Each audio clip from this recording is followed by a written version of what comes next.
My mic is muted, Miles David. Somebody muted me. I muted myself. How are you doing? I'm doing okay. I wish I could stay for the entire duration of this stream, but I have just been yanked by the ear to go to a dinner at Chili's, of all places. Do you know about Chili's, John? No, this is you're foisting. Do you know the word? You have the verb to foist, to No. sort of push. I've seen it in some US TV shows. Anyway, you're foisting a word or a chain, I should say, onto me that I'm not familiar It with. is a chain. It's extremely popular in the States. But yeah, it's like a Applebee's, which is synonymous with Cincinnati. But Applebee's and Chili's are very linked as far as comfort chains, I guess.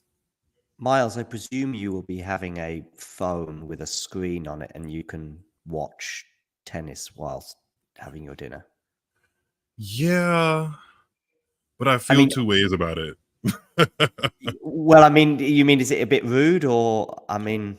Not really. It's just family. But yeah, it is a bit rude, I guess. But I mean, I'd be okay. Miles, if you were into basketball, for example, I get it because I'm a sports fan. So, you know, you've got two options, Miles. You can I can force you to not watch that particular sporting event and make me your attention. But then, Miles, all you're going to be thinking about is, how is Francis doing right now? Or how is your particular basketball team doing or whatever? So I'd rather have a happy Miles than I'd be happy too, but I'm going to be not a happy Miles if I turn on the screen and Francis is not winning. And I feel like that happens when a player I really want to win. I like when I'm invested in them and I turn on the screen and they're not winning, I somehow feel like it's my fault because I'm either watching or not watching. So I remember watching live scores of Nadal against it wasn't even a big match. It was the one in Washington about 3 years ago against Lloyd Harris. And I like Lloyd. I've met him that was at Cincinnati, wasn't it? No, Washington. Oh, Washington. When he was limping, when Nadal was kind of limping around the tournament, but that particular match as well. And listen, Lloyd played fantastically well that day and almost certainly deserved the win. But I just remember watching that one on Google, basically looking at the scores tick over. And when you're watching your favorite player or the player that you're supporting facing a match point, you're just waiting for that dreaded tick over to match done, basically. So it goes from let's say it's 6-4 and it's 5-4, 40-30, you know, against your player. And then you're just hoping for anything. In a way, as long as it stays 40-30, that's kind of okay. What you're dreading is when it just ticks over to, you know, 6-4, 6-4, done. I hope that's not the final score tonight. Well, if it's in France, if it happens, it happens.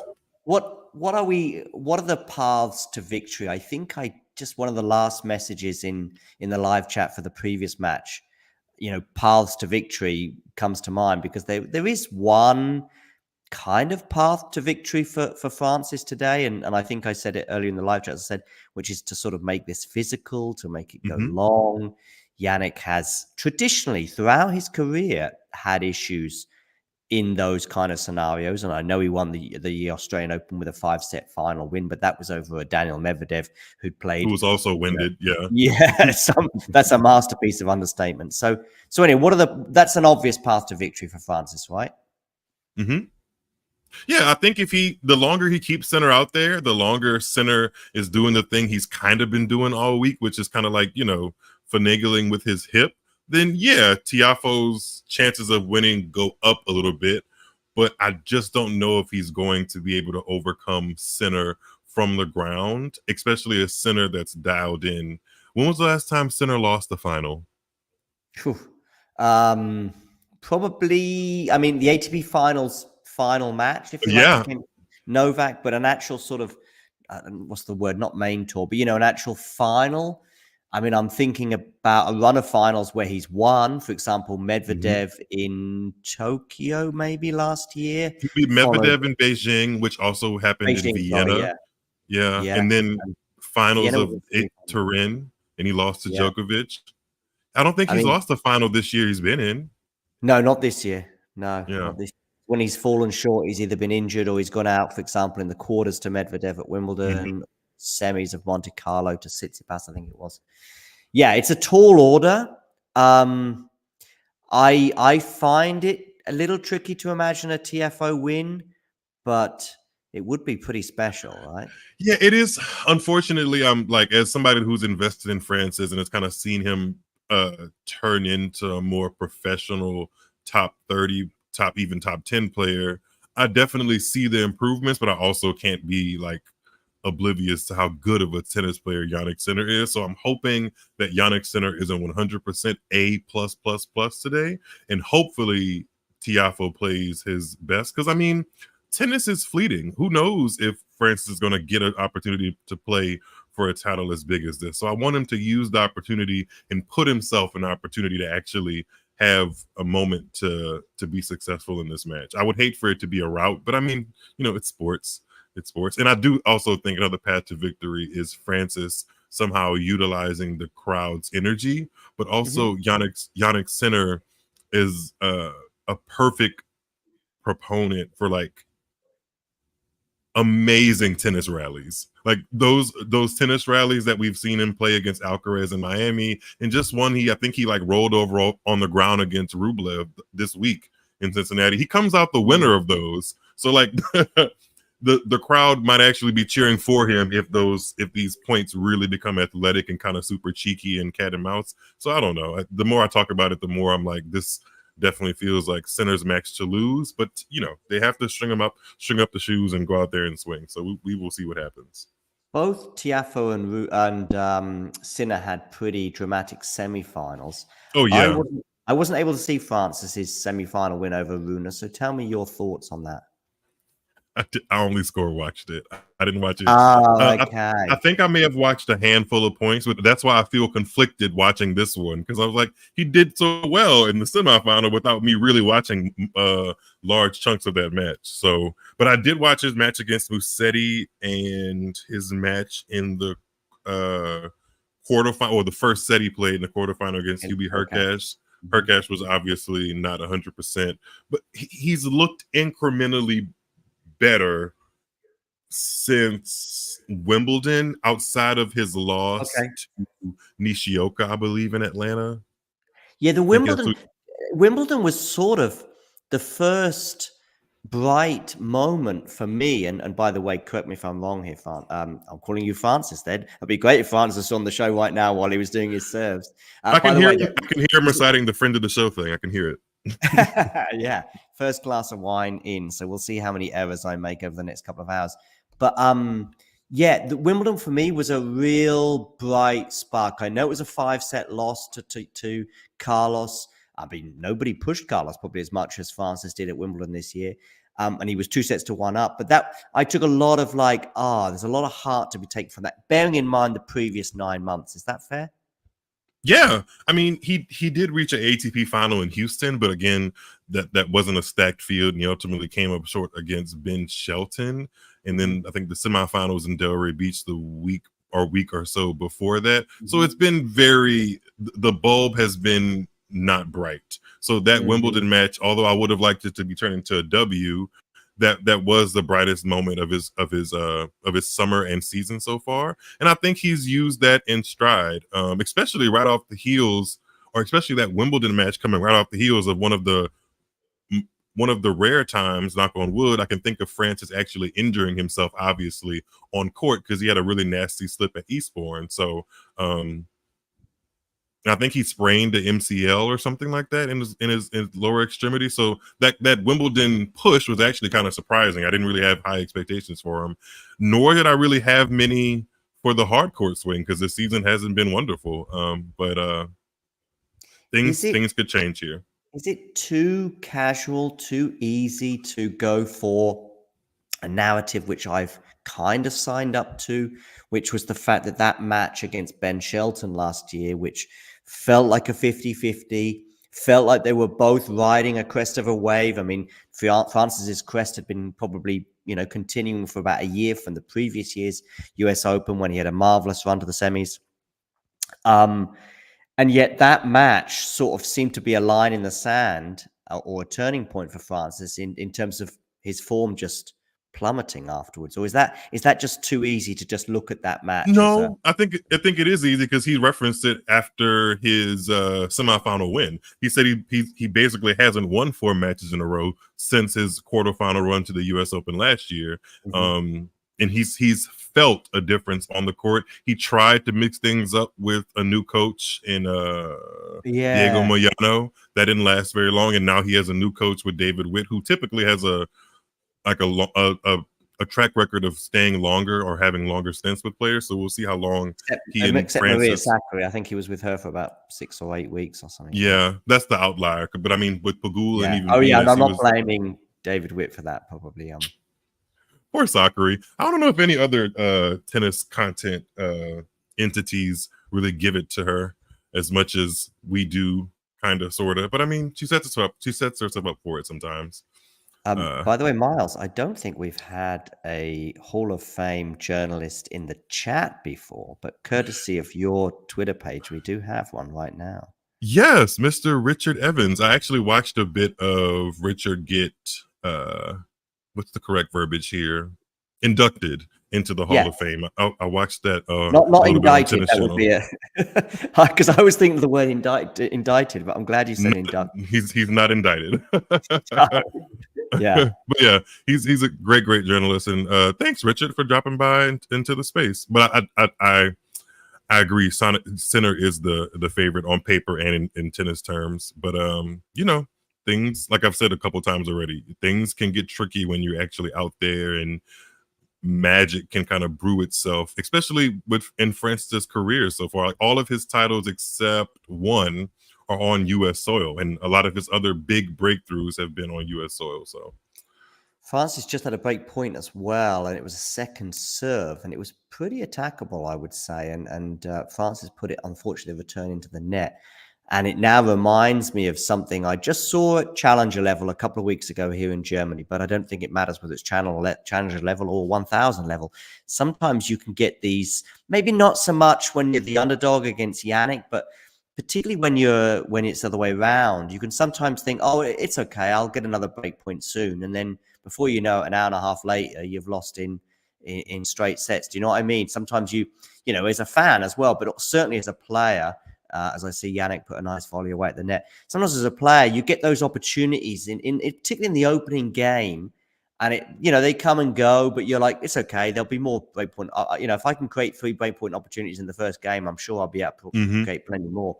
But sometimes, matches can very quickly get away from you. I don't want to put a damper on that. I agree. I definitely agree. And I've seen Francis be the victim of that. Like, in matches that she should have won on paper, not really come out as ignited and engaged as he should have. And before you know it, you're like, oh, well, he dropped that first 3 games because he really wasn't into it. But that gives your opponent momentum. So, yeah. Jannik is held for 1 love, 4 minutes on the clock. I remember pretty much a year ago to the day. Of course, it was on a Sunday night as opposed to Monday because not being Olympic year, but the final from last year, where the conditions at times were pretty brutal in terms of heat. And then, of course, they did drop. But I don't know if that'll be a factor tonight. It does seem to be a little cooler than even other stages this week. We've seen various moments. I think there was a match either yesterday or the day before where it just came up on my screen. I had the volume down. It just said heat level warning, or heat level, meaning I just saw a picture. I think it was Mira Andreeva, because she was just probably her match with Iga, and they were just both sitting down for, I don't know, some minutes while they waited for somehow the temperature to cool. Yeah, I always, as somebody who grew up in I shouldn't say real Southern, but Southern United States in Louisiana, it's always funny to me when I look at heat indexes of other places and they're like, oh my God, it's sweltering out here. I'm like, just sit in the French Quarter for like 15 minutes. I promise you would be better off in Mason, Ohio than in deep New Orleans. But it's still hot regardless, I guess. But it says 75 degrees in Mason, Ohio, which honestly, I guess because of the context of which I grew up playing tennis, that sounds like a great day for tennis. It sounds way better than 95 degrees, which is the harsh reality most days. But if that does become a factor, I wonder if that's going to affect Sinner more so than Tiafoe. You would think it would, that it would affect, that hot, sticky conditions would affect Sinner more than Tiafoe, just because we've seen larger evidence of Sinner being susceptible to stuff like that. Absolutely, yeah. The other thing is, I don't know, just because I'm looking at the shadow on the court right now, I get probably a year ago it started a little bit earlier. The final, I don't know, because it feels like there's a lot more shadow. I remember that final between Carlos and Novak a year ago, and the first set or so, it was baked in sunshine. But maybe they're starting a fraction later, and that may well be the difference. The sunshine on the court, by the way, this year, I hadn't noticed it in other years. So whether the camera's at a different angle or the sun is at a particular point in the sky or something has been going on at this year's Cincinnati tournament, that basically matches around about lunchtime in particular have been quite tricky to watch, right? Yeah, they have. And I'm not sure why they have adjusted the camera angle over the years, because I was just watching. Is that what you think it is, an adjustment on the camera angle? Oh, yeah, it is, because I just watched some highlights of 2013, 2014, and the camera angle was perfect regardless of what the sun was doing. But it seemed, I want to say 2018. I remember this because the WTA final that year was Halep versus Kiki Bertens, and the camera angle was awful, like awful, regardless of what the conditions were. And that's been the outlier, but since then the camera angle hasn't gotten quite correct, especially in the daytime, because it's hard to see the ball. But some people in our chat don't seem to matter or don't seem to care about watching the ball in tennis. Okay, what makes you say that? Oh, the shadow saved Novak, I think. No, I think Nerlin asked, why do I need to see the ball so much yesterday in the chat? Oh, yeah, that was funny. Yeah. Nerlan and his left field comments. Yeah, the shadow certainly was a thing. Yeah, no worries, Miles. You're with us until it sounds like about half past the hour. But the shadow certainly was an issue, or the dropping temperature, and Novak highlighted that, I think, after the match, suggesting that those temperatures certainly worked in his favor, and especially as he was struggling at various points in the first set and a bit of that match. As I see Jannik looking pretty comfortable here on serve, and it's a mishit there from Tiafoe, and it is 2-1. So listen, I think as well, Miles, that whatever sort of if we sort of not preempting a loss here or making a loss okay, because a loss, if you're a player, you never want to lose a tennis match, but if Francis was to lose this match in 3 tight sets in particular, there's still a lot of good stuff that we can look at from this tournament and that run at Wimbledon that I just highlighted as well, and just go, you know what, there's something to cling on to here for a positive US Open for Francis. Yeah, I think it'll be, if he is able to frame it, regardless of what happens, getting to your first Masters 1000 final is something to hang your head on, especially amidst the season he's been having. But I have to say that I'd much rather him be kind of outplayed thoroughly. Not saying I want to see like a 6-1, 6-2 drubbing, but I'd rather him be comfortably outplayed by a margin than be within a sniff of winning.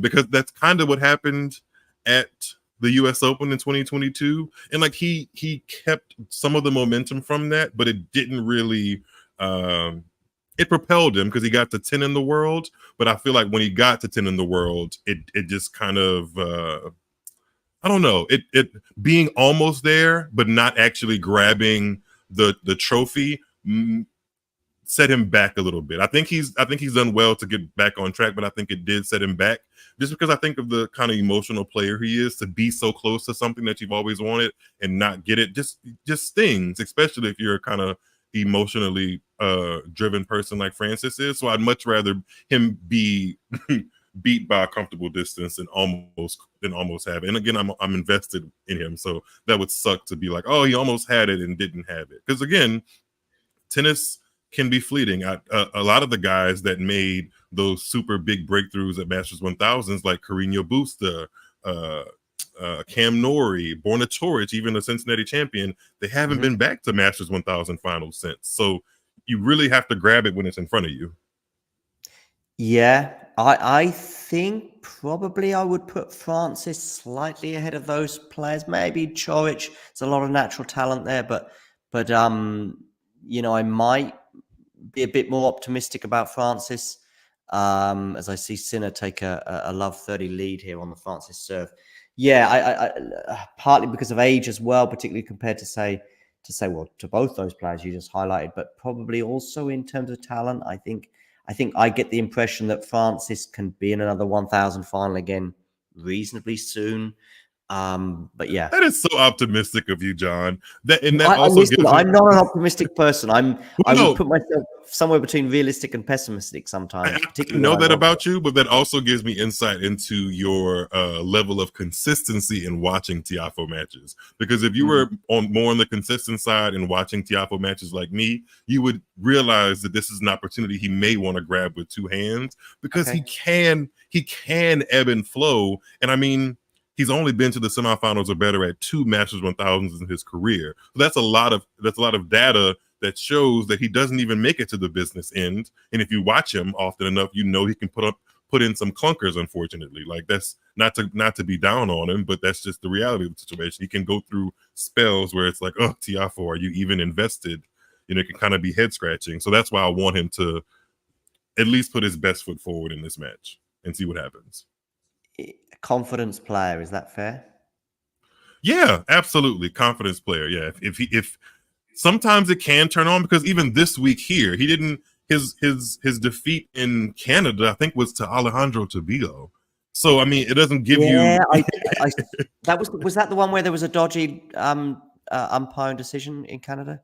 I think there was a dodgy I think it was Canada, where it was from our friend who was also the umpire for the Jack Draper match, right? Yeah. I can't think of his name. Maybe is that Arlington? Allingsworth, gotcha. Something like that. Yeah. So there was that. But Tabilo, I think I saw bits of that match, although the controversial moment, I think I was away from the screen at that point, as can happen in tennis. But I like Tabilo. By the way, it's a lovely forehand winner there from Francis to get himself out of a bit of a hole at love 30.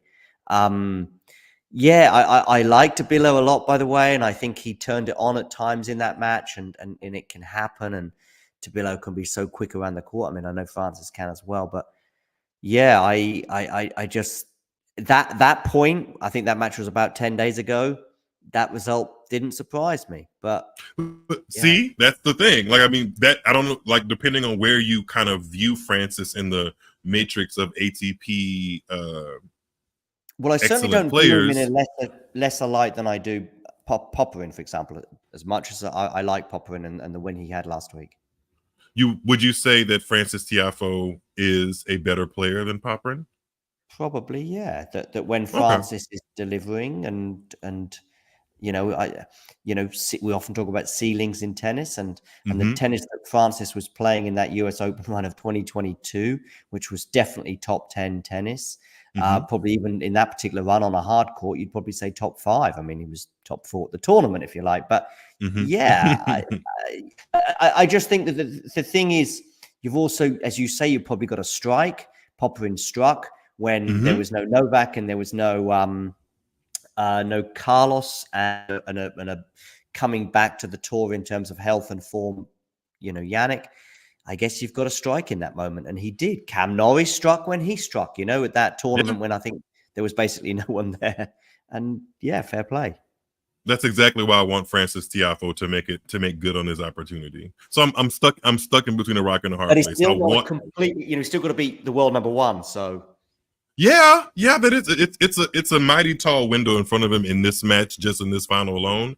But we've seen in the last 2 or 3 years, I've seen some guys lift big titles that I just did not see happening. And it kind of reminds me, it makes me feel better, actually, because I've always had an idea that this is what the ATP tour would look like once we subtract the big 3. And I mean, results wise, maybe it's a stretch to think that like a lot of the players winning Masters 1000s are going to be Grand Slam champions, but that's kind of how people have viewed the WTA. Anybody's game on a hot streak of 2 weeks can lift a big trophy.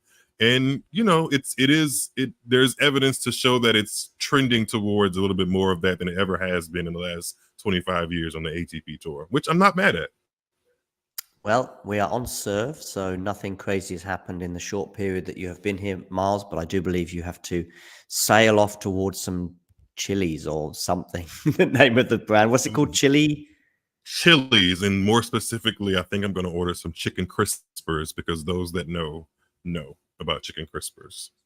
There you go. Are you a spicy? Because chili sounds pretty spicy to me. Is it a spicy dish? And yeah, I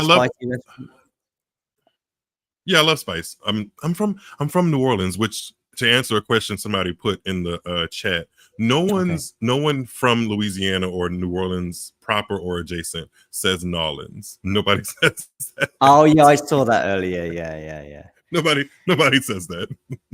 All right, Miles, big thanks for coming on board today, and we'll cross paths very soon, undoubtedly. Of course. Thanks, John. Talk to you soon. Cheers, bye, everybody. Take care. Bye-bye. So, as Miles heads off to a tasty dinner, you have got me, a glass of wine, and this particular Cincinnati final. I see Keen highlighting the comment that Tiafoe made recently. I agree personally. I know that other people have defended Francis on this. I thought that was a bit disappointing, but we can hone in on 100 comments from every player, and probably there will be a couple there that we would not necessarily agree with. And personally, I don't agree with Francis on that take. I know that other people were more defensive of Francis. I know Gil Gross, for example, certainly thought that Francis's comments were harshly dealt with. But yeah, I didn't like the way they sounded either. However, personally, I can see 100 comments from players and say, you know what, 2 or 3 times they said things I don't agree with. And yeah, I don't know what you think about what's your favorite player? Tomic. There was some controversy regarding Tomic, Keen, in the last 24 hours. Anyway, love 15 here on the Francis serve. My commentary, I know, is marginally behind the scoreboard. So what I will do is, in between games, I will come back to the live chat as I see a forehand slice here from Jannick, and now a backhand down the line goes long, and it's 15 all. Yes, I am just uploading as well an interview that I have just conducted with the voice of the US Open. And I'm going to be uploading that pretty much now. So that is something for you to look forward to.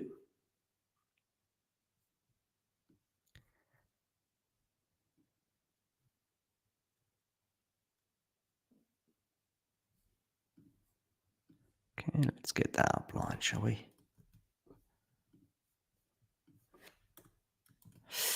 Anyway, Francis Tiafoe here, 30-15 on his serve, 2-3. Goes out wide, and that's an ace, I believe, 40-15. We've had a bit of pressure on both players' serve thus far, where we had Jannick facing a break point in the opening game. We also had Francis, I think, was down love 30 in his previous service game. Coming into the net here, is he going to pick up that volley well enough? Oh, he did. And then Jannick gave him another shot, very much one that he should have put away, but he didn't. He stuck it into the net. So it's 40-30. And if Francis was to go on to lose his serve here, I think that'll be the shot that he remembers most, because basically he'll be putting that away in his sleep more often than not. Anyway, still got another bite of the cherry here at 40-30, because long on the first serve, which was into the body. Now it's going to be a backhand return. Bit of a kick there from Francis. Slice here from Jannick. It's a good slice, I would suggest. Right now they're at neutral. Jannick tries to change direction. Doesn't work. And it is game Tiafoe, 3-all. Oh, maybe the coaching addition of David Witt is helping Francis somewhat. Let's have a quick look at the live chat. I'm sure Keen is going to be responding to my Tomic comments for sure.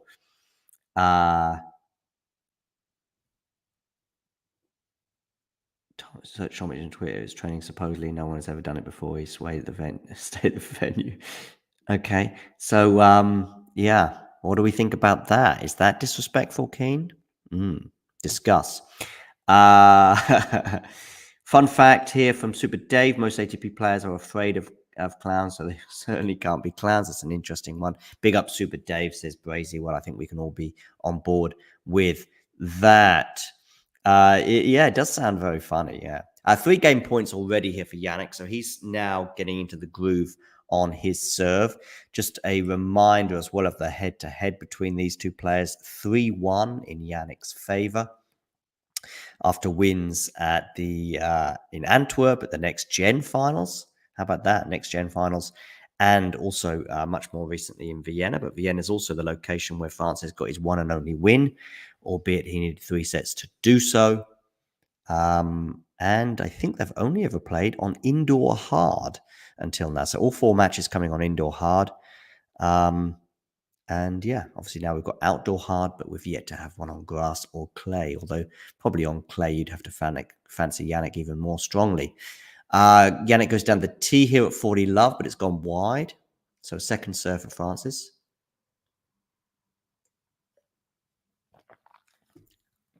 Coming in on this one, but I don't think he's dealt with that very well. No, he hasn't. It's 4-3 now.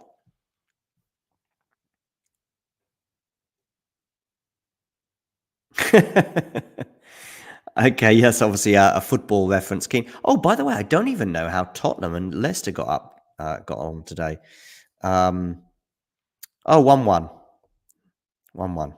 Oh, Jamie Vardy getting on the score sheet. Blast from the past there. I do not get the love for amongst the media for Tottenham. Thanks, Brazy. Brazy, are you in the US or the UK, or where are you based? But yeah, I don't get the media loving for Tottenham. They were going nuts about Spurs for the first 3 or 4 weeks of the last season. Oh, okay, Brazy. And you're from the US as well, are you? You're based in Atlanta. Are you from the US too? Because I love you're sounding like a Brit in terms of Spurs being Spursy.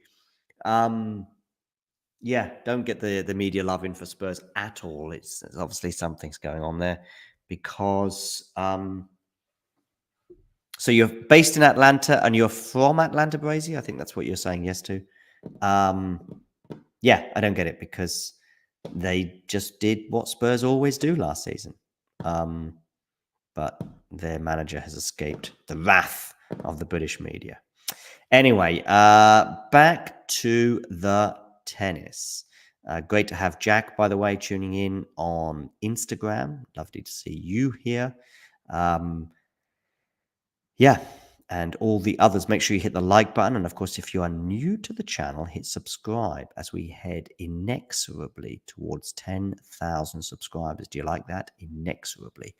Francis Tiafoe has won his first point on his serve at 3-4. Is he heading inexorably towards leveling it up at 4-all? Let's find out. 24 minutes on the clock. Goes into the body there of Francis. That does seem to be a tactic that I've seen a few times already today. And that time it worked very well. 30 love. I wonder if that's David Witt saying, go to the body of Jannik.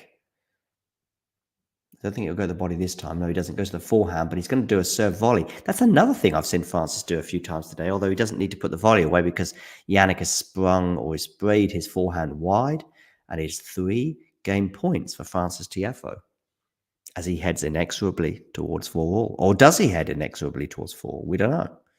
Puts the first serve into the net, so a second serve here for Jannik to look at. Goes out wide. It's going to be a fairly comfortable backhand return. And in fact, it's a good backhand return. Puts Francis in all sorts of trouble. And he's unable to deal with it, dumping his backhand into the net, 40-15.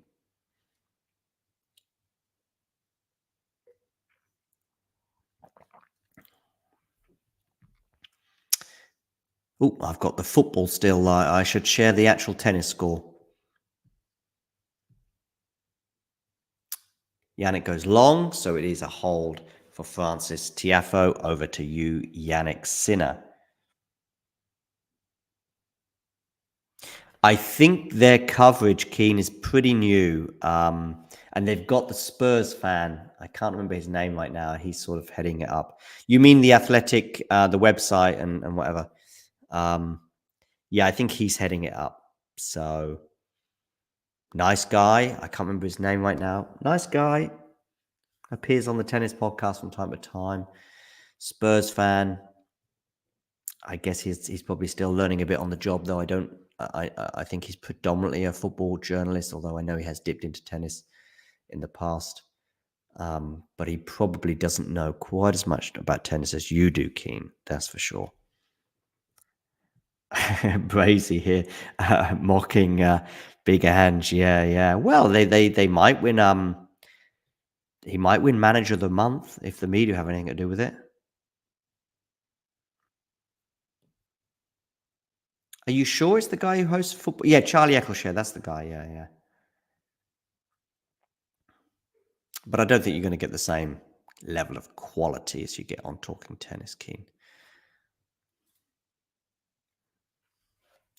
About time I had a shave.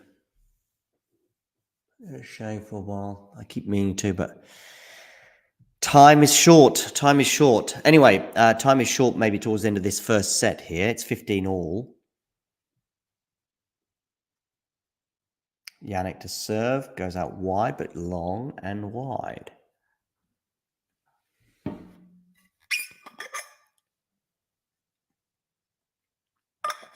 This time into the body, but Francis runs around that. Now, it's 15 all here, so this is a pretty important point. But it's an excellent backhand from Jannik, but unbelievably well dealt with by Francis. So much depth on that from such a difficult position. And it is 15-30. David Witt there pointing to the ground like, come on, now is the time to strike, my friend. They're calling that an unforced error, I think, from Jannik, suggesting he's made 10 so far in the match, just 2 off the racket of Francis. But I don't know, is that not a forced error? Mind you, Jannik aces it, so we're at 30 all.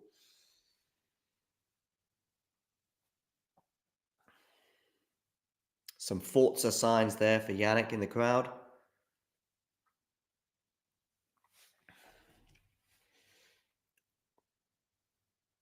$30 all. That's 7 aces already for Jannik Sinner in this match. That's pretty impressive from just 4 service games or 4.5.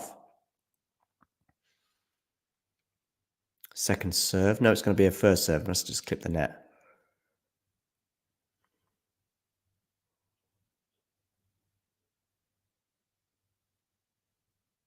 Forehand block return there from Francis, but I don't know if that was the right decision. Mind you, Jannik Sinner from a neutral position goes pretty big and too big because he's gone long, and we're going to have another break point, the second break point of the match for Francis Tiafoe here at 30-40. Interesting times. Second break point, none for Jannik thus far. And the first serve is long and wide, so that's helpful. How's your nerve? Both players here, 30-40. Francis coming in on that on the backhand. Decent depth on the return, but Jannik's dealt with that well. But that's a bit short there from Francis. Now they're exchanging backhands, cross court. Slice there from Francis. That's a little unorthodox, I would suggest. And the forehand from Francis goes into the net when he should have and could have done so much better on that. We are back to deuce.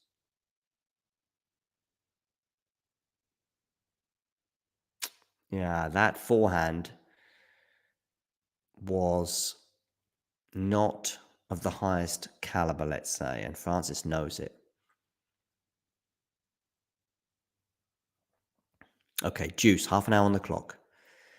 Jannik down the tee, and it's another ace for Jannik Sinner. Is that Jannik serving, or is that Francis' lack of anticipation? On that particular serve, I might lean towards the latter because I think he could have done better with that one. Just seemed to not read it at all. Game point here, Jannik Sinner, 4-all advantage. Goes well wide with that first serve. He has struggled a bit more on the first serve on the ad court of late.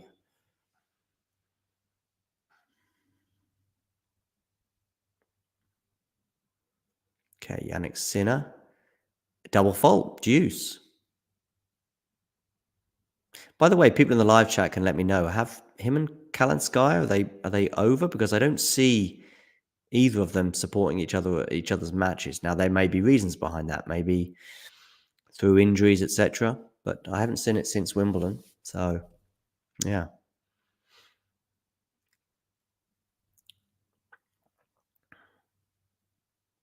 Okay, this time again in the deuce court, the first serves are not a problem for Jannik, and he puts away that smash with consummate ease. Game point for the Italian.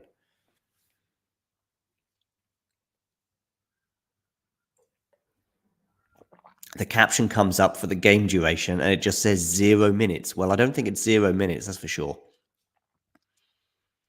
It's probably over 5. Bit of a breeze. See the Italian flag there waving. This time, Jannik has no problem getting his first serve into the ad court, and it's another ace for the Italian as he takes a 5-4 lead. Let's have a quick look at the live chat. Let's see what I've been missing. Yes, the Spursy comments, Charlie Eccles share. Brazy here saying we prefer a guy who's had decades of experience covering tennis. I think he may be Clara Buell's favorite journalist indeed. Dave here is not a fan of unforced errors. The definition, I mean, it is subjective. That's a fair point. Tiafoe is the underdog, but I think Francis feels more pressure than Jannik playing in Cincy. Perhaps, yeah. And also probably feels more pressure, not just because of playing in Cincy, but just because Jannik wins this title or not, it's not going to make or break his career. Whereas, of course, this is the highest level and the highest magnitude of a match for Francis thus far in his career, although you might argue the US Open semi-final of 2022 might better that. Callus Guy did a video with Felix yesterday. Okay, didn't know that. Do I enjoy playing doubles? Yeah, I do, Keen, I do, but it's not the same as singles. I prefer playing singles. I think the highs are higher and the lows are lower when playing singles. But yeah, I enjoy it. It's a nice relief, if you like. I see the comment here from Dave. But it's not the same. It's not the same. But it's a nice welcome relief. In fact, I haven't played doubles for a couple of months, maybe even longer, actually. And I wouldn't mind playing again sometime soon. Okay, Jannik Sinner here now, facing the serve of Francis Tiafoe. And Tiafoe wins the first point after a fairly lengthy rally. Jannik picking up the pace there on the backhand, but it wasn't enough to ultimately win the point after he errs on the forehand side.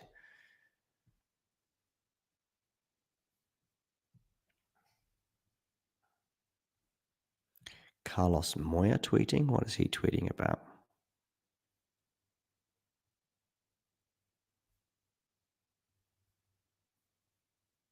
Maybe he's responding to a tweet.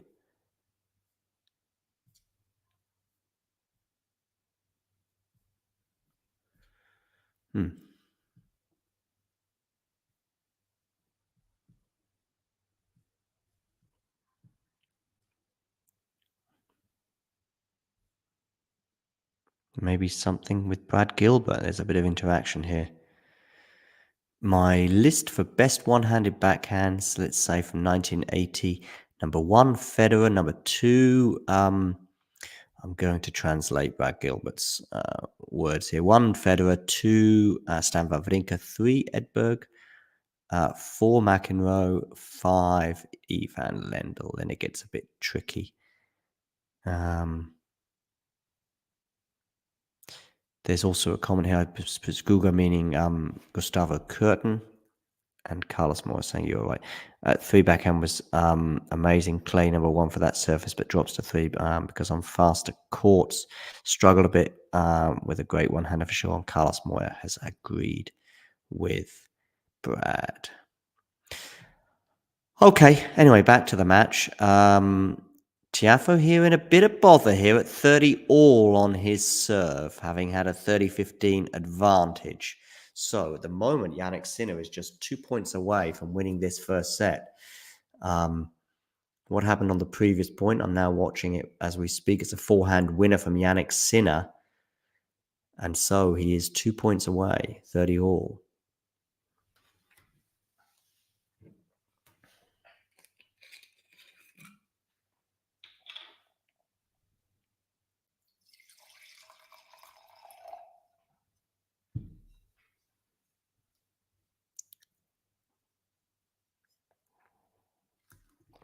Please do hit the like button. It's a good first serve there from Tiafoe, and it's helping get game point. That was a nervy moment there for him, 40-30.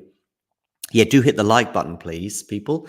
See if we can get to 20 likes on this video. That would be amazing. Maybe amazing is a slight exaggeration. Goes out to the backhand side. There's a really good hold, that one, Francis. 5 games all.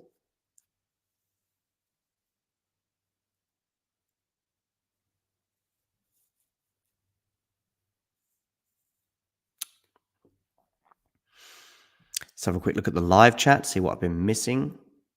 What motivated me to learn different languages, asks Keen. I mean, just basically living in respective countries, I guess.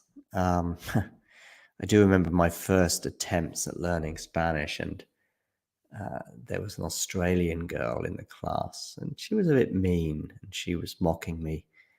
I wouldn't say this was a motivation at all, but I do think about it sometimes when she was mocking my inabilities to get the basics in Spanish. I wonder where her Spanish is today. Probably not that far. Anyway, Jannik Sinner here with a lovely forehand winner to begin his opening service. Oh, sorry, his not opening service game at all. And at the beginning of his service game, I should say.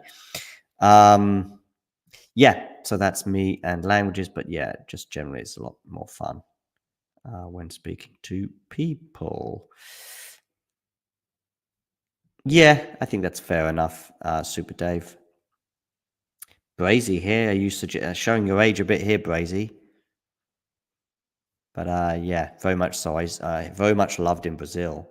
I was fortunate enough to be at the Rio Open this year, where he got a standing ovation from the crowd.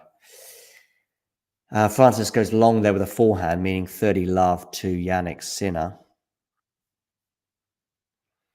What are we thinking about the US Open on the men's side? Who is the favorite?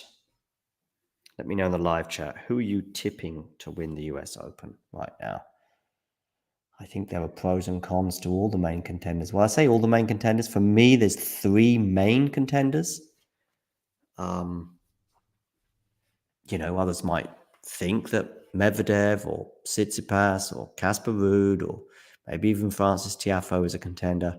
That's a nice volley put away there from Francis. Yeah. But I don't see them as main contenders. That's not to say they can't win the title, Daniel Medvedev in particular. But he's lost back-to-back matches on a hard court. So hardly the best form. Not won a title since Rome of last year, I believe.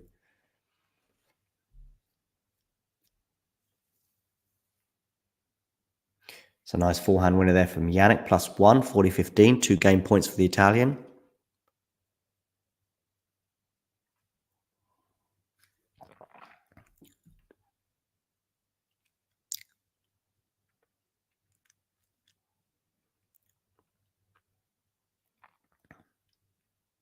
And it's an ace down the tee, another ace from Jannik Sinner, bringing up 6-5. Have I missed anything in the live chat? Not a lot.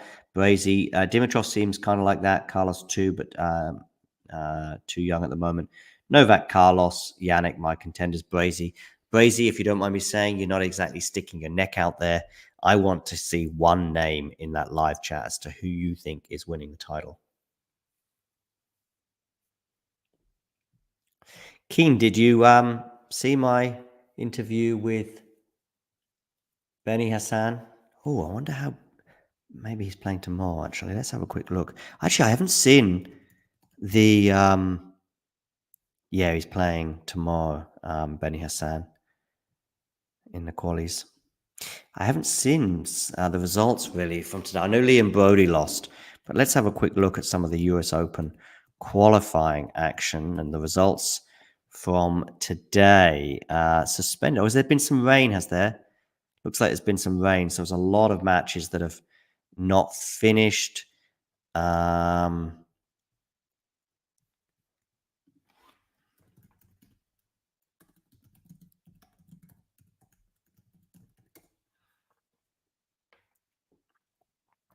Oh, Oh, the Bonn Open winner, Hugo Delian, is out. The number 8 seed as well. But of course, clay and hardcourt, big difference for him. What else is going on? Van Rijthoven, who's sort of gingerly making his way back to the tour. I know he was at a challenger recently, I'm going to say in Poland. Schwartzman getting a win. Nice. Obviously, his last US Open. So, yep. Rincon of Spain is out. Kukushkin is out. Okay. The veteran. Is it okay to call him a veteran? Anyway, losing 10-6 and deciding set tiebreak. De Jong.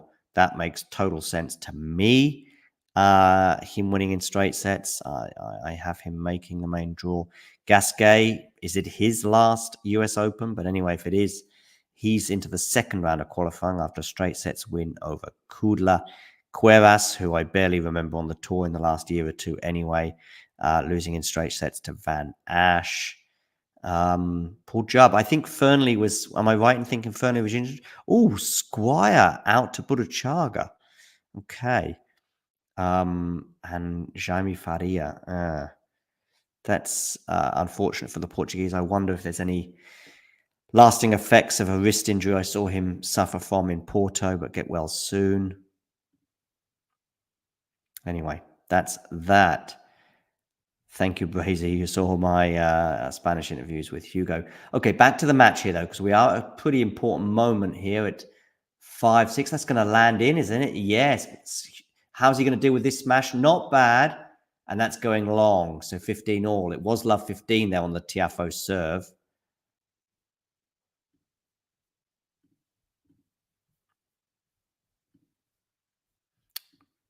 Do hit the like button, by the way. And if you're new to the channel, please hit subscribe.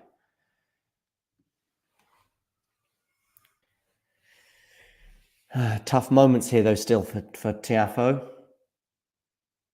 It's an excellent return from Jannik Sinner there, making it 15-30. France is having a look at the line.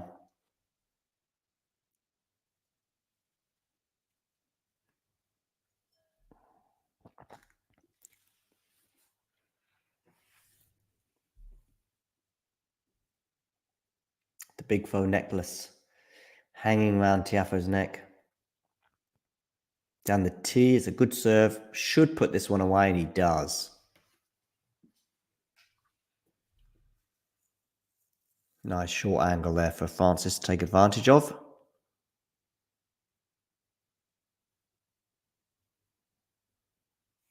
Whipped that one to 30 all. Okay, Francis, where are you going with this one? You're going to clip the net. It's going to land back your side. So it's a second serve here for Jannik Sinner to look at. 30 all. 2 points away once again from the first set. Forehand return. Jannik here happy to rally until his opportunity arises. A slice there from Francis. Now Francis in a bit of trouble. No, but Jannik doesn't cedes that advantage, I would argue. But now he turns up again. Now it's Jannik Sinner down the middle there, Jannik. Not taking too many chances. Feels as though he can hang with Francis and then just take his chance when it arises. This is a pretty lengthy run. He's certainly over 10 shots so far. Now we're on the forehand of Francis. Tries to send Jannik the wrong way. Doesn't work. Excellent depth there from Jannik. More good depth from Jannik, but Francis is dealing with it. But doesn't deal with that one. The forehand goes into the net. And I'm pretty sure that was over 20 shots. Set point, Jannik Sinner.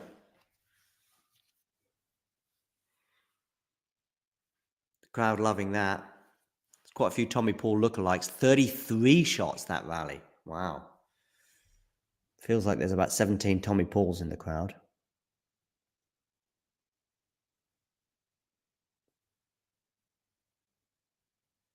And probably none of them are. Okay, set point here. Francis Tiafoe, 30-40. Desperate for a first serve. Doesn't get it. So, second serve here. The first serve, 115 miles an hour. Second serve. What are we going to do with this one? We are going into the backhand. Oh, nice. I say backhand. Again, it was one of those sort of body serves, really, that Jannik took on the backhand, but sent it long. So it's deuce.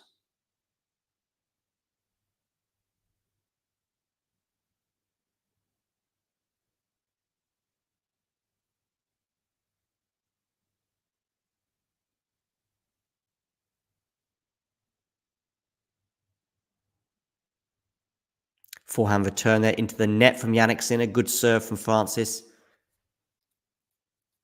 And it's a game point for the tiebreak for Francis Tiafoe.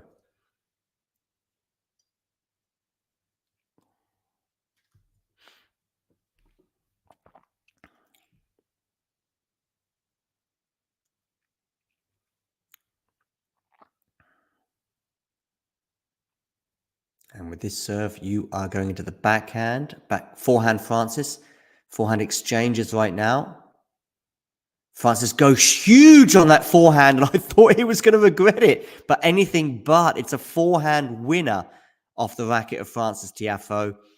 G's up the crowd, and we are into a tie break, ladies and gentlemen. Tie break, let's go. Look at this, this is huge.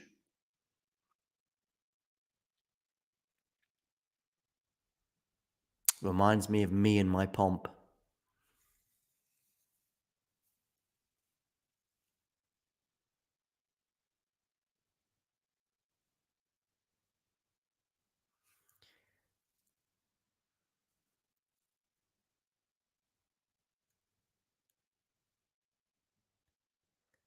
Serves into the backhand. It's a second serve, and Francis goes for the second serve, return winner, but it goes wide.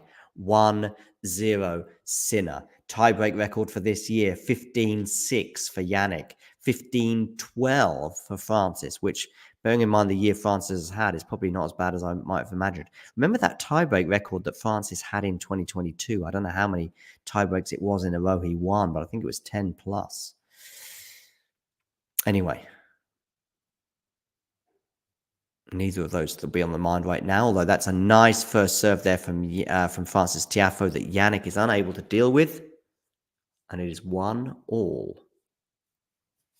So 2 points thus far, 1 each, both remaining on serve. Tiafoe serving here. Goes out wide, but it is wide, so it's going to be a second serve.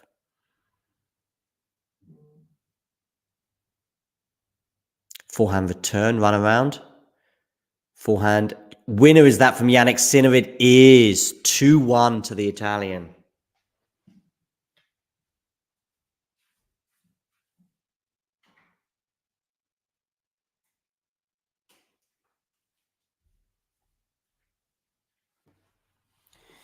Two 2-1 for Jannik Sinner.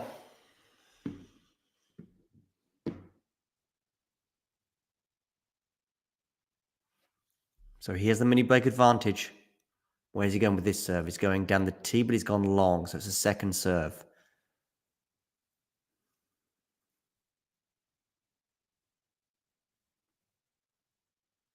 Forehand return, backhand there from Jannik, all off balance. Can Francis take advantage of that? Thought about coming into the net, didn't do so. Short ball there from Francis. It's another short one as well, but Jannik is not punishing him thus far. Changing up direction, but Jannik deals with that really well, and Francis goes long. There were 1 or 2 opportunities there for Francis to turn the screw. Wasn't able to do so, and it's 3-1 Sinner. And it's Francis's turn to do a bit of hobbling there. I mean, he did turn the screw, to be fair, on that shot, but Jannik dealt with it so well. But points over 9 shots just goes to show that Jannik is benefiting there. He's winning 6 out of 8 on the points over 9 shots. I thought Jannik had gone long with that forehand, but he didn't. But he's gone long on the backhand, and we're back on serve, 2-3. Francis to serve at 2-3.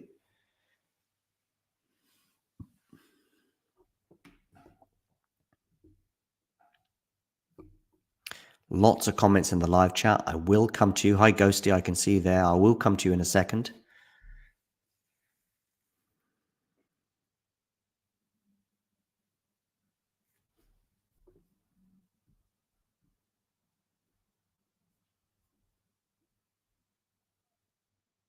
And now it is Sinner dumping one into the net off the serve of Francis, and with 3-3 at the changeover.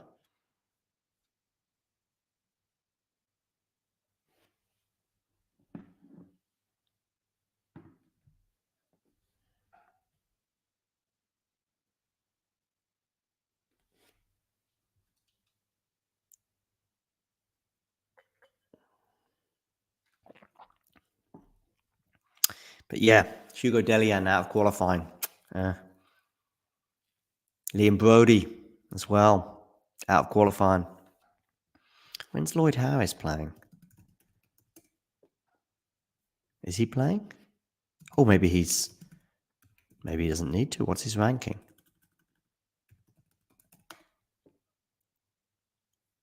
Oh, he's okay. Probably in the main draw. He's top 100. So he's in the main draw, I guess. Anyway, 3-all. Backhand there from Francis. Decent depth from the American. And Jannik dunks a routine backhand into the net. So it's 4-3 Tiafoe.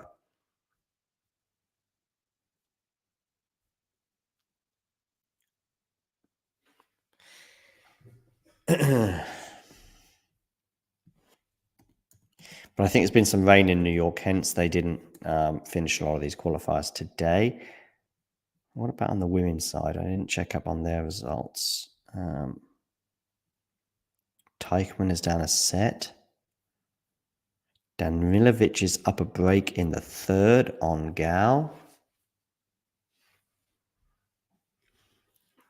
Zeynep Somnes has won her qualifying match. Nice. Okay, into the rally here at 4-3. Forehands exchanged, and that was big from Sinner, and Francis couldn't deal with it. 4-all. Sasha Vickery is out. Oy. Harmony Tan is out. Zidansik is out. Well, what goes up must come down. Heather Watson is through. Snigo is through. So, yeah. Okay, into the rally here at 4-all. Backhand to backhand right now. Now it's on the forehand of Francis, lifting up the pace a little bit. Jannik is struggling a little bit, but he's back on, regained his composure here. Is that going to disrupt things? Oh, wow, what a backhand that is from Jannik. But Francis defending, but he's not going to be defending that. 5-4 Jannik Sinner. Or perhaps I should say 4-5 Tiafoe. Over to you, Francis. Those shots were just getting bigger and bigger and bigger, and eventually something had to give.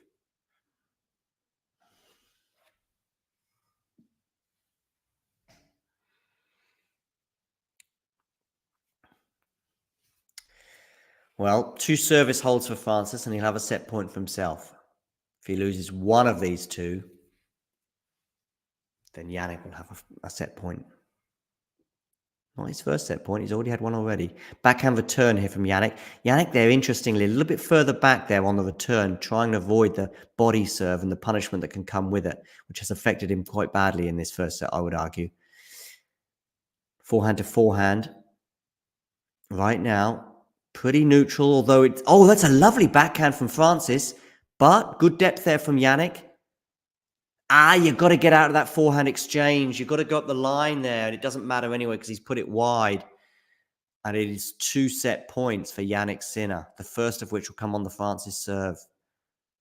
That was a lovely backhand there for Francis, but the depth there from Jannik on the defense there was what caught Francis out.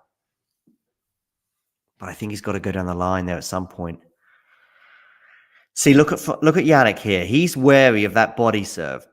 And by taking just a slight step back, you can't punish him so much with a body serve. Anyway, backhand from Francis goes long, and Jannik Sinner steals. Is that fair? Takes the first set. 7-6. We'll take a quick break, and when we come back, I'll be looking at your comments in the live chat. Thanks for tuning into this watch along. While there's a break in play, here's a reminder to hit the like button, subscribe, and click that notification bell. Your support helps to keep the channel going. While we're here, you can now become a member to enjoy perks, including badges for the live chat, but also bonus material, such as interviews with top players from both ATP and WTA tours. The membership link is pinned in the live chat. You can also follow us on Twitter, Facebook, and Instagram. So whether it be serves or volleys, forehands or backhands, serve bots or drop shots, we've got you covered, whether that be via our website, talking-tennis.com, where you can read features and interviews from our top writers. Or if you prefer us in audio form, you can subscribe to our podcast on Apple, Amazon, or Spotify, or wherever you get your podcasts from. Remember, we offer you wall-to-wall coverage via our regular watch-alongs, magazine shows such as Nick's WTA Weekly or Damien and Mario's ATP version. Plus, we deliver top content from people on the ground, actually at the tournaments, so you get even nearer to the action. So, what are you waiting for? Hit that subscribe button so you don't miss out on all things tennis. Indeed. So I'm now catching up on the live chat. I apologize that I've been neglecting you in recent minutes or maybe a little bit longer. Let's have a quick look at this one from Super Dave. It's probably a bit early in his career, but I'm rooting for Ben Shelton to win the US Open. His performances in majors have been interesting. Perhaps he catches fire in New York. Ben Shelton, I think, will win a Grand Slam one day. Whether that's this year's US Open or not, I'm not so sure. Ghosty here just in time. Looks like from the stats, Jannik's really walloping serve line, 10 aces. Yeah, I know. Those serves have been pretty impressive, but he wasn't really threatening too much on the Francis serve until the tiebreak. I think it was just towards the end of that set, maybe just taking that step back because there were some body serves that were hurting Jannik, and he didn't garner a single break point in the set until Francis's last service game at 5-6. And there was a set point for Jannik at that point at 30-40. And then, of course, in the tiebreak, he also ate into that serve a little bit. Brazy was suggesting that Foe looked a bit tight in the tiebreaker. I would say there's been a few occasions when Francis has looked a bit tight today. But the counter-punching indeed was pretty impressive. Hi, Ghosty, once again, just saying hi to all in the chat. Big up Ghosty says, Brazy indeed. Ominous. I think Foe needs this first set more than Sinner. I would agree with that. We'll see how Francis gets on at the beginning of this second set. He is already up 30 love. He should make it 40 love, but he doesn't. Another volley from Francis into the net. 30-15. Packed house, indeed. That is cool. We always like to see packed houses at tennis matches. Thank you, Luki. Luki, where are you from, by the way? Are you Polish? Am I imagining that? Yeah. You like Sinner a lot, Ghost. I didn't know you liked Sinner a lot, but you got to back your band, big boy Foe. Well, Francis is already 30 all on his serve right now. Indeed. We've got to be happy for Zaynab, that's for sure. Yeah, maybe you're right there, Brazy. Maybe you're right.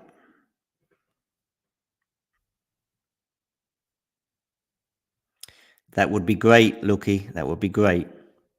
So you are from Poland. Nice. Has Jannik, is that official, Super Dave? Super Dave there suggesting that Sinner must be on a downer since he got dumped by his girlfriend. I'm not sure about that. You're very kind, Brazy. Yeah, Ghosty here asking the same question. Maybe I'll leave that on the screen for a little while so others who can come in and out of the chat can posit their thoughts. We are at deuce here on the Tiafoe serve. As I say, I think Jannik is making some inroads on that serve compared to where we were at for most of the first set.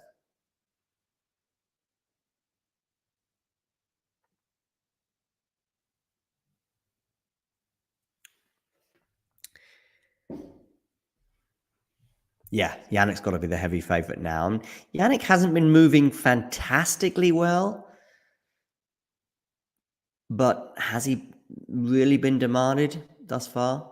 Not exceptionally. I mean, we saw that stat regarding points. I think it was over 6 shots, was it? Where Jannik was doing pretty well.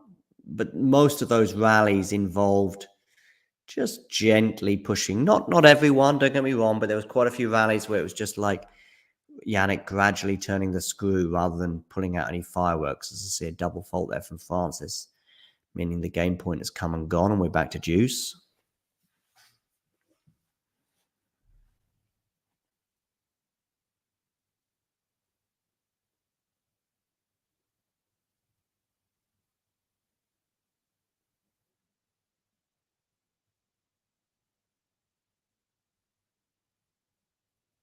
Oh, lovely backhand volley there from Francis. That was textbook stuff from the American, and he's got another game point. I've got this big bar of chocolate here, ladies and gentlemen. I am tempted to have a piece, but me and chocolate, we're sort of frenemies in a way. It's never just one piece. Goes long on the first serve there, Francis. What are we all consuming this evening or this afternoon, depending on where you are, or even morning if maybe you're watching in Australia? Backhand there from Francis goes long, and another game point comes and goes.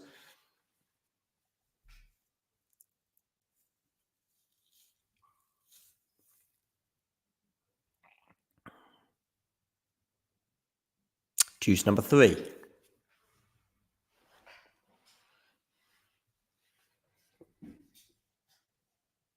Clips the net, still lands in, so it's going to be another first serve.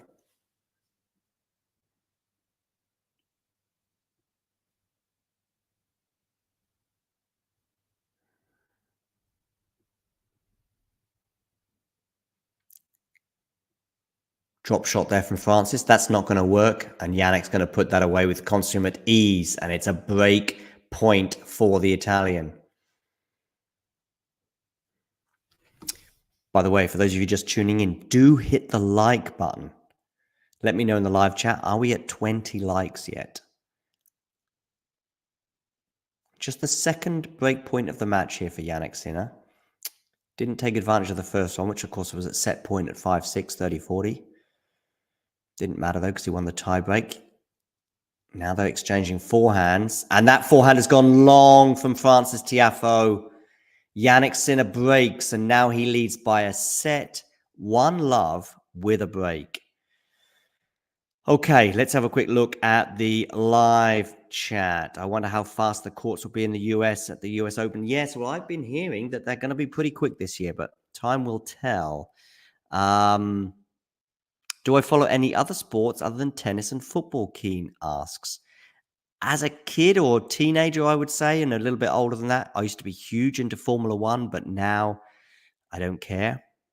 They messed about so much with the sport that it just wasn't a sport anymore in my eyes. So it's a bit like, wrestling in a way, and in the way it's manufactured. So I went off the sport in a pretty big way. Yeah, it is indeed. It's a big chocolate bar. Ghosty, you're so healthy. He's so healthy. Ghosty, I do want to know, have you ever smoked in your life, by the way, Ghosty? Sinner's just too good, as he says, though. I agree with that. Yeah, he doesn't get the net that often. Is his net game really that good? Yeah, maybe, Dave. Maybe we disagree on this one. Sounds like he's on the IPAs anyway. There you go. Yeah. Yeah, Ghosty, have you ever been a cigarette smoker? I don't know. You always seem to be so healthy.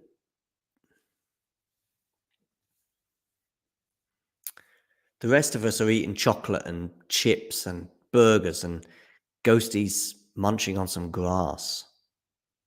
And I don't mean that. I don't mean the Dan Evans kind of. Yeah. Anyway, Sinner here serving. 30-love. Lovely forehand winner there from the Italian.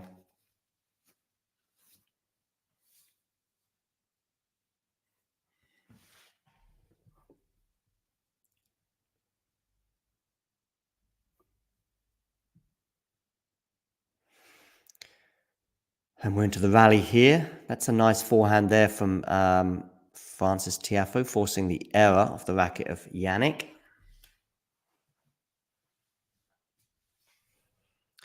Somebody there with a 2019 US Open hat. I was in the US. I was in New York for those finals. Naomi Osaka against Serena Williams on the Saturday. I remember landing just in time to sort of catch that on the TV. I actually went to the final the next day, which also went the distance, with Rafa Nadal emerging the winner after 5 sets against Daniil Medvedev in a pretty epic final. Another ace from Jannik Sinner. 40-15.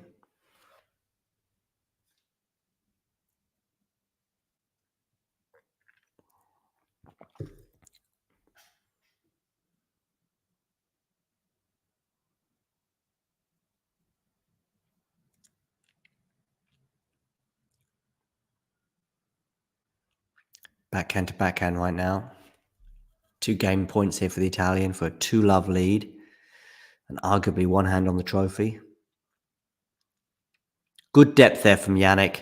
And the error comes off the racket of Francis Tiafoe. And indeed, we do have a 2 games to love lead for the Italian world number 1. Which slam have I watched live the most? I presume you mean in person. Well, it's not Australia, because I've only been to the Australian Open once, and that was 1 day session and 1 night session on Rod Laver in 2006. The night session was particularly memorable. It involved a 5-set match between Tommy Haas. Oh, there's another volley there from Francis at the net. I forget. I think who was it was saying he's decent at the net. I mean, that's 3 occasions when he's been at the net, and he's had very winnable shots that he's dumped into the net today. 2006, I saw Tommy Haas in a 5-setter with Roger Federer. I saw Sammy Stosur play Martina Hingis, and this was like Stosur's breakout tournament. I'm pretty sure she was still a teenager at the time.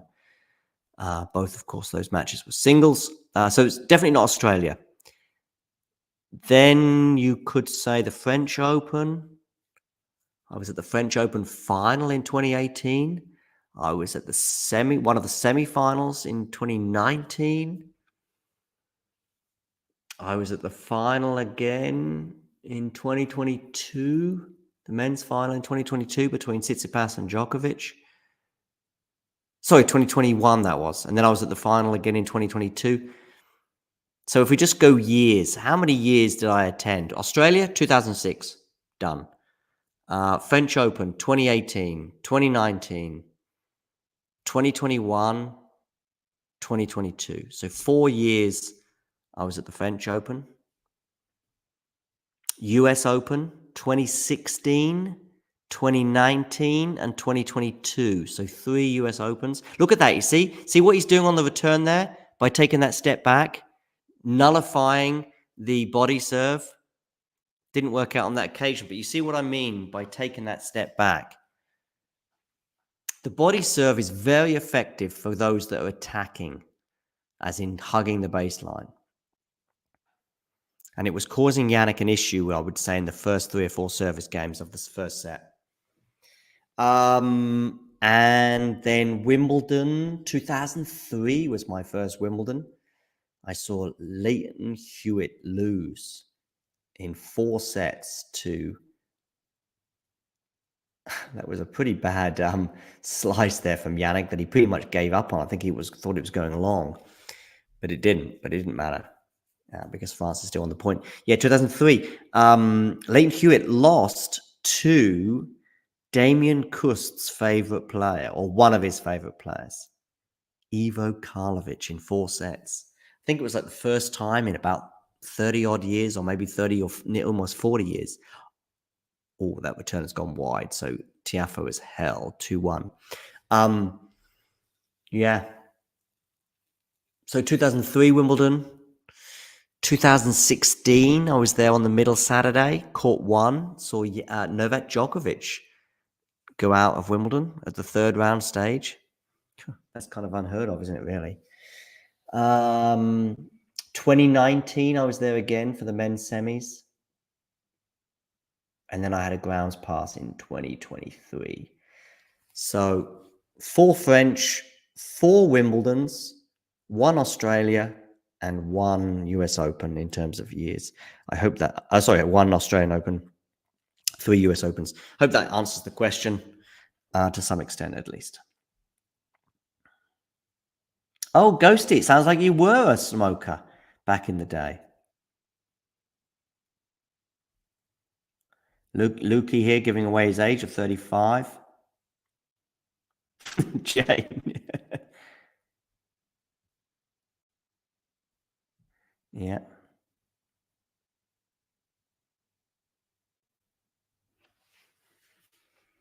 Lukey here admitting to his ice cream and chocolate interest. Okay, Ghosty said he saw. Which year was that you were Indian Wells, Ghosty? Why haven't you been back? I think Ghosty should be at every tennis tournament, spreading his words of wisdom.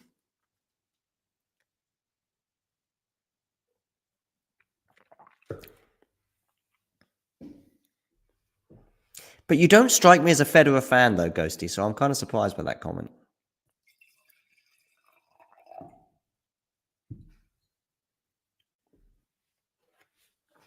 By the way, for those of you tuning in and wondering whether you're going to get much post-match analysis from me today, you're not.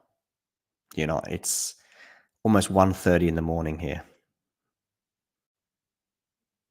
And last night I was listening mainly to Damien's commentary for the Sinner Zverev match, which, by the way, had a very funny comment from Sean in the chat at one point, which made me laugh about the love of God. That was when it went to a third set. And I know it was 7-6 in the third.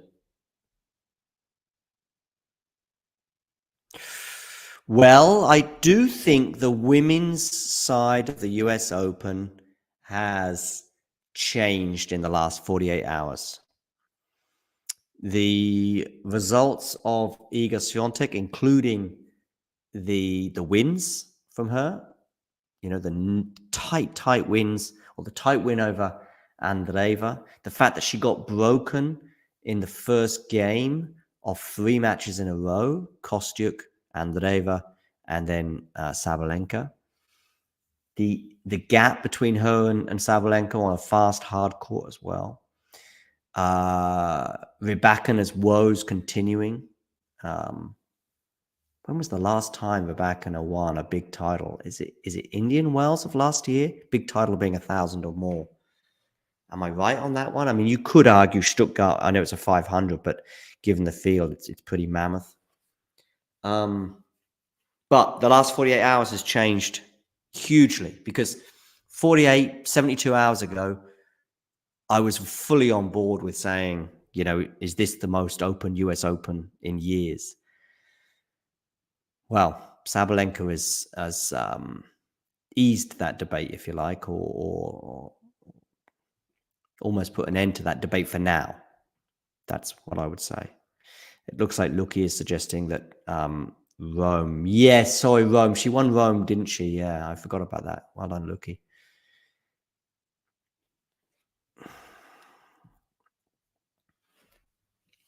Anyway, Tiafoe here cannot afford to lose his serve once again.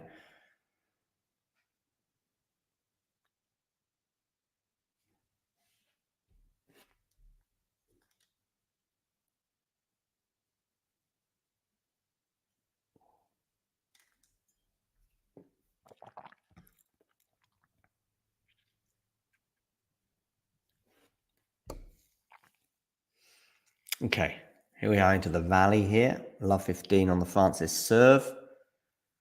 Backhand from Jannick. Oh, a net cord there for Francis, and the forehand, perhaps distracted by that net cord from Jannik Sinner, goes long. So Francis there getting out of jail, I would argue. 15 all.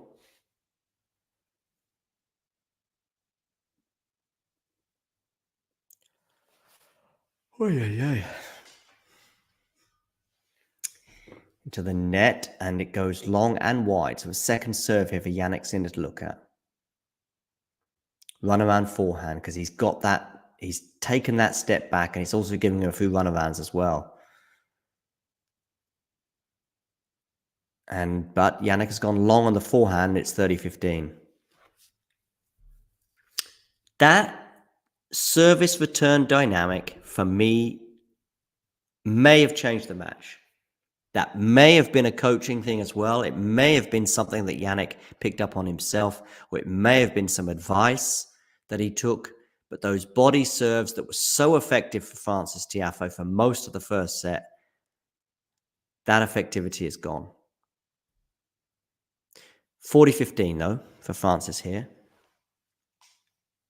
Don't forget, he didn't face a single break point in 5 service games in the first set. It was only the 6th one where he faced that first break point. And then struggled on serve to some extent in the tiebreak.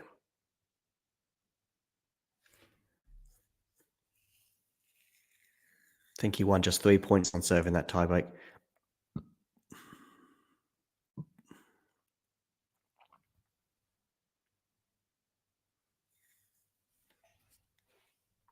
Okay, second serve here, and it's a double fault from Francis Tiafoe. He's looking a bit forlorn at the moment. Down a set and a break to the world number 1 and warm favourite, maybe even hot favourite for today's final.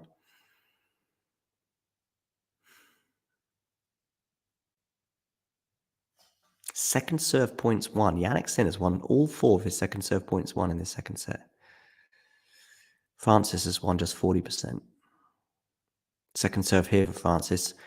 Backhand into the backhand, and the backhand goes long and wide from Francis Tiafoe from 2 game points, and looking at easing himself back into this second set. He's now at deuce.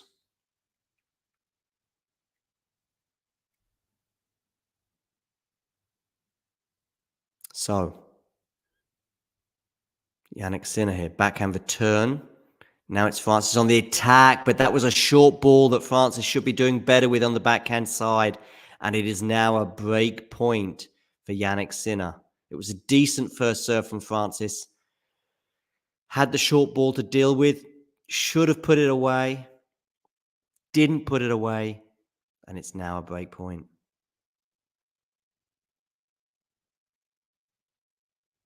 First serve is long.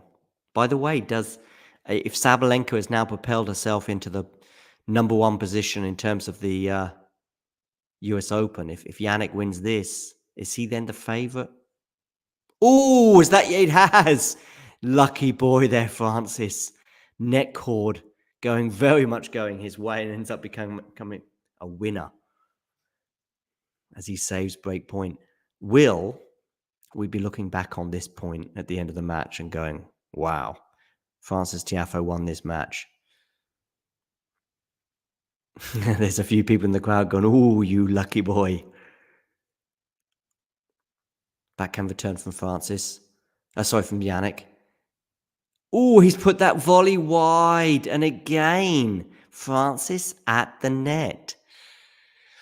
I saw someone in the live chat earlier saying Francis at the net is a demon. Not for me. Not for me.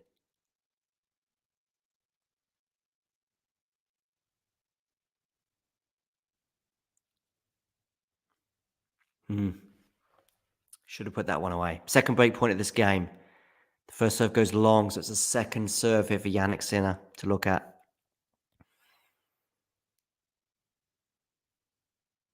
Backhand return. Backhand from Francis. Backhand from Jannik. This is looking good, I would argue. Oh, I was going to say it's looking good for Jannik, but it doesn't in the end. It's Jannik who errs, and we're back to deuce. I was arguing that Jannik was starting to look good in that rally just because lengthy rallies have tended to go the Italians' way.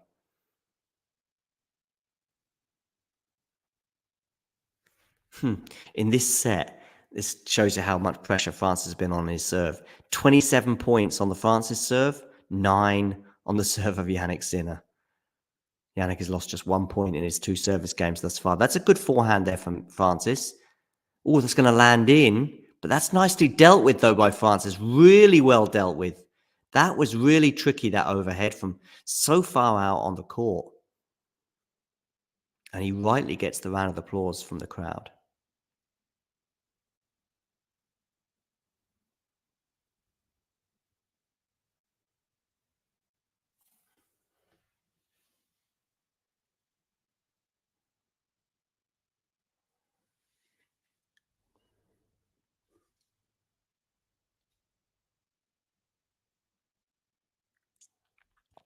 Backhand return there is good from Jannik Sinner, and we're back to deuce. How many deuces is that, and how many minutes is that? Deuce number 4.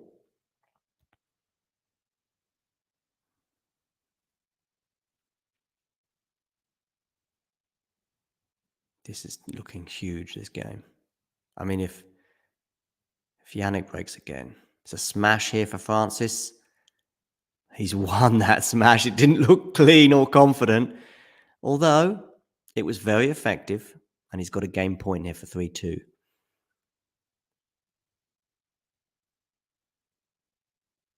I mean, if he meant that, and he might have done, then it was very smart. Backhand return there from Jannik, and the backhand from Tiafoe goes into the net. So we are back for our 5th deuce of this game, ladies and gentlemen. 1 hour, 22 minutes on the clock.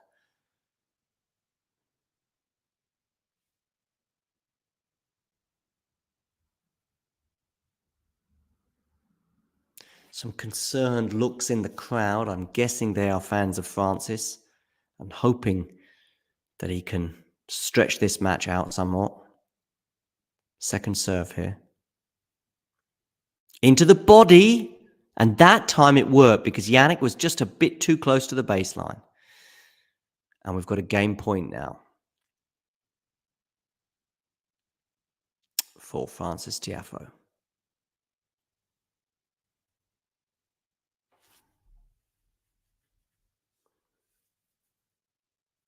Oh, that doesn't look good though. Came into the net again. It was a half volley pickup that didn't land in. And we're back at deuce for number 6. The deuce number 6 of this game.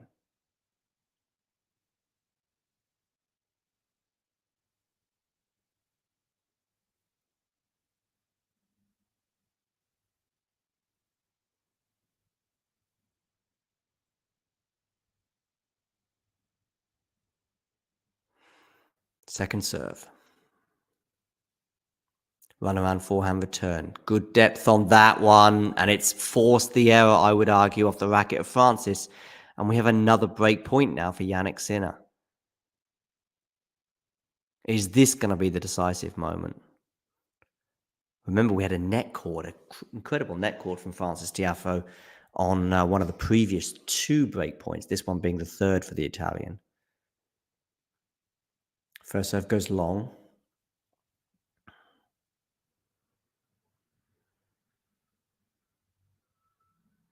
Second serve, Jannik ready to attack this. He does so with reasonable effect. Now he's on the backhand to backhand. Now it's on the forehand of Jannik. Just again picking up speed. Backhand to backhand now exchange. Jannik changing direction. That slice, that forehand slice there had incredible depth on it from Francis. Francis is now picking up the pace, but it's a forehand winner down the line from Jannik Sinner, probably the shot of the match. And it has put him in an incredibly commanding position in this second set. He leads by a set 4-1 with a double break. Wow. Let's have a quick break and then I will come to you in the live chat.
So, what have I missed in the live chat?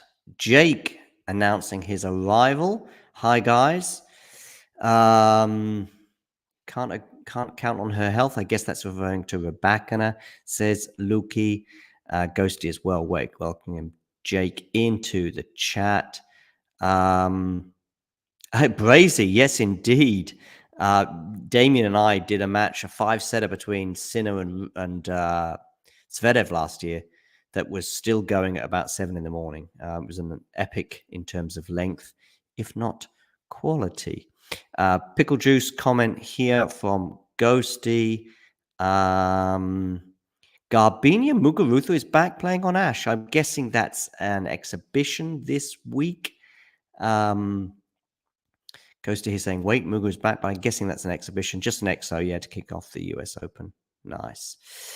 Okay, Jannik Sinner, winner indeed. And it does feel like this match is over. Okay, so Sinner here, 15 love on his serve. As they are exchanging the rally down the center of the court, Jannik tries to pick up the pace on the backhand, doing so pretty effectively, so much so that Francis errs, and it is 30 love to the Italian. Jake and everybody else, by the way, please hit the like button. This video will probably get about 1,000 views, okay? But it won't get 1,000 likes. It's an ace there from Jannik Sinner. He should be getting some love for that. There's so many aces today, 40 love.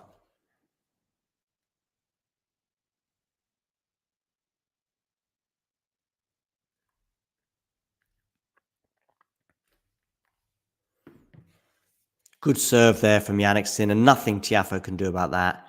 And he's held to love. 5-1 Jannik Sinner leads.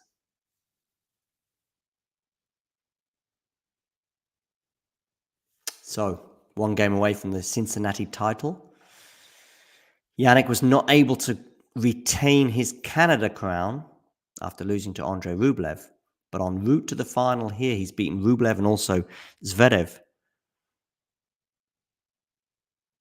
And he may well be making up for that loss. And in fact, we saw some stats after that win over Zverev. It means that no matter what happens to Jannik at the US Open, he will be the world number one after that tournament, as Tiafoe puts a forehand into the net and Jannik is turning the screw in the biggest possible way right now. Love 15 on the Tiafoe serve.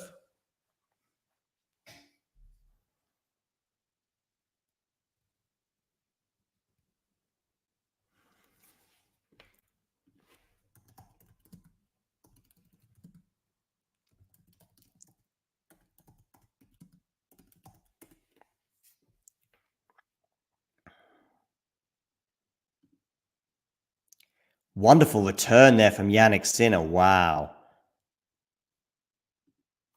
And his love 30, ladies and gentlemen.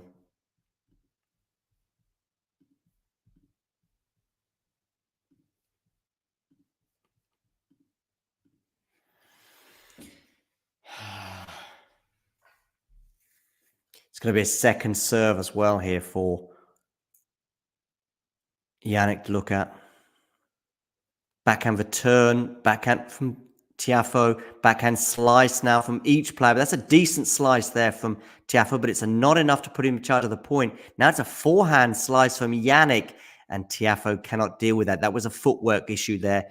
Francis needed just to adjust his position slightly to give him a slightly easier slice there. But he wasn't able to get his feet in the right position. And we have 3 match points for Jannik Sinner for his first Cincinnati title. 3 championship points. Where are we going with this serve? Francis Tiafoe hits the net and goes wide. Second serve here. 1 hour, 31 minutes on the clock. Backhand return for Jannik is good. Forehand is really good. Backhand to backhand right now. Where's your belief, Francis? Well, I tell you what, it's enough to win that point. 15-40.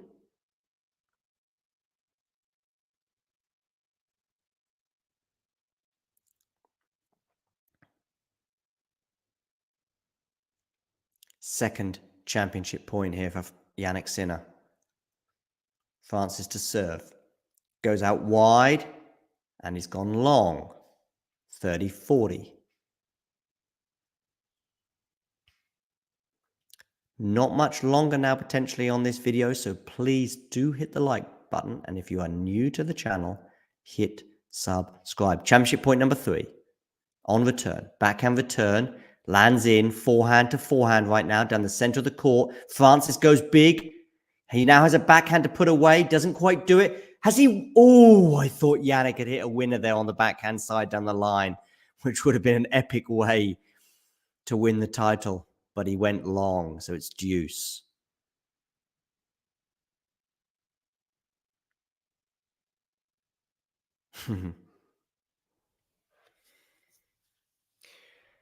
Okay, deuce. Tiafoe to serve. Out wide. Forehand. No. Let's go again.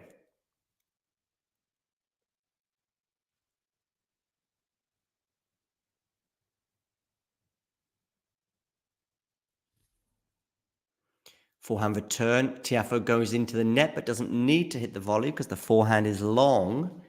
And that's all 3 championship points saved. And now Francis has a game point.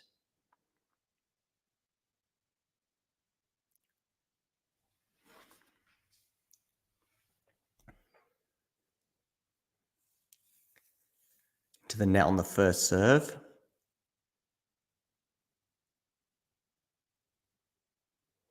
Forehand return. It's nice play from Francis, but it's decent play as well from Jannik. Good depth there from Francis, forcing the error. 5-2. So, 3 championship points saved there by Francis.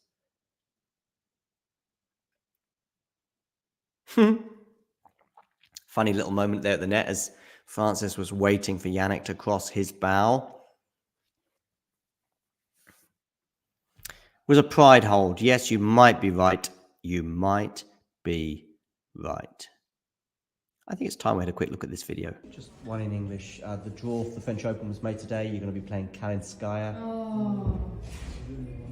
I just said I don't want to know.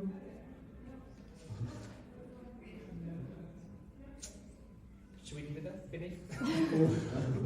If that was your only question, is it tennis? I mean, just, okay, No, just... I don't want to understand that. I don't want to know. No problem. Yeah. We can move on, but Thank you. good luck. Thanks. Any more questions in French? C'est bon? Tu reviendras à Strasbourg. Oui, c'est sûr. Just one in English. The draw for the French Open was made today. You're going to be playing Kalinskaya. Oh. I know you guys are big fans of that one, so I thought I'd get it. Ah, dear.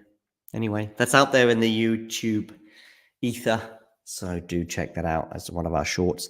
And I have uploaded already. As soon as this show is over, ladies and gentlemen, I have a video waiting to just press publish on, which I think you're going to enjoy.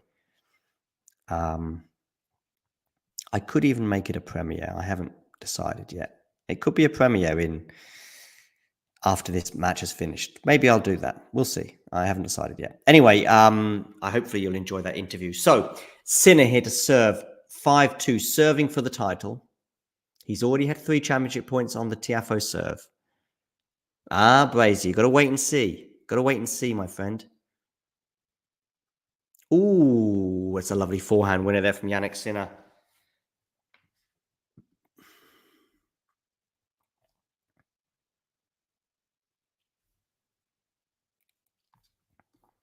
Maybe I will make it a premiere, so we can watch it together.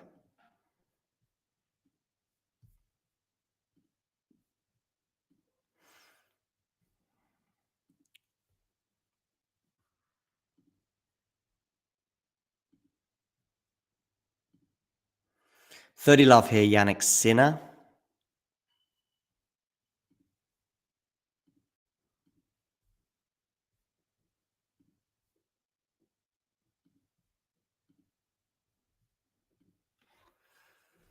$30 love becomes $40 love, and he now has 3 championship points once again.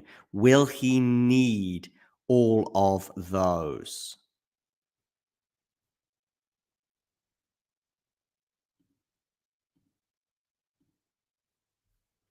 Goes down the tee, unreturnable serve. Jannik Sinner, hands aloft, wins the title by beating Francis Tiafoe here in Cincinnati.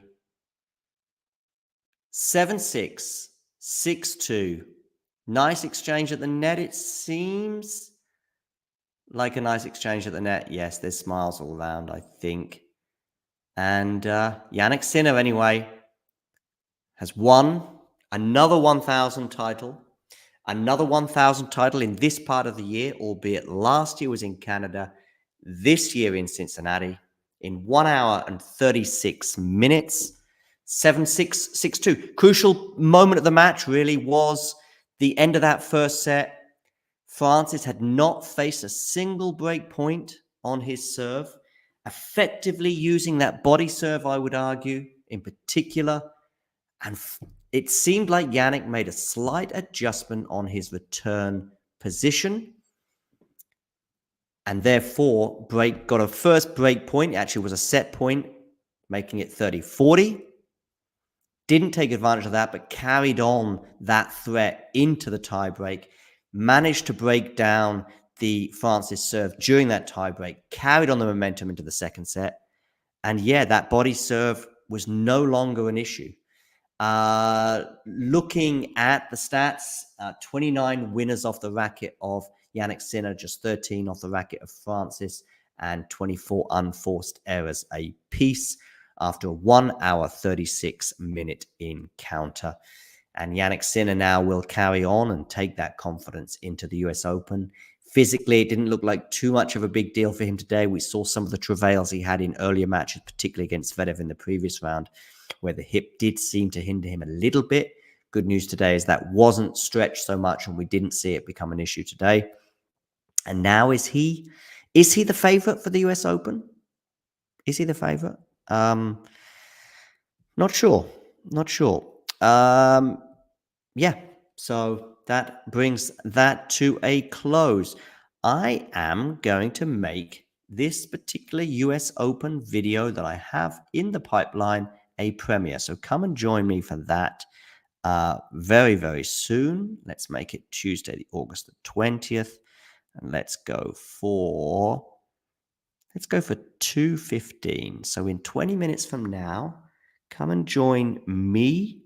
I will be in the live chat to enjoy a very, very, very special interview with the man behind the scenes at the US Open for the last 20 years. Let's have a quick listen, though, to Jannik Sinner. I'm very happy about today's match. It was very tough mentally. He had such an amazing run here, and I tried to do my best today. It was, as I said, we both were quite tired from yesterday. We both felt a lot of tension, but I'm very glad about my level of play today, especially in the important moments. And your mentality has just been outstanding this week. If you look at the challenges that you've had physically as well, what are you most proud of this week? Yeah, how I handled the situation on the court. I mean, it's been a tough week. Many, some ups and downs, which is normal to have. But how I handled the very important moment in each match, I'm very happy. How much has your confidence grown just a week ahead of the final Grand Slam of the year? No, for sure, it's important to recover, to be ready for New York. This is our main goal here for this US swing. I'm very happy, to be in a position where I am, and just trying to keep going mentally. Having this hunger to keep playing, and hopefully I can show some good tennis also in New York. Congratulations, enjoy. So he said that he did feel a bit tired, but he also thought that Francis was a little tired as well. I'm just making the thumbnail for the show that I really hope you all tune in for. It'll be live in just over 15 minutes from now. And yeah, I really hope you tune in for that. The secrets of the US Open.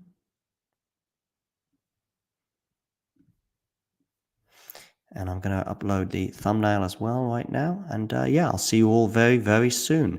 Thanks for joining us today. Do hit that like button. Of course, if you're new to the channel, do hit subscribe. And yeah, thanks for tuning in. And see you all in about 15 minutes.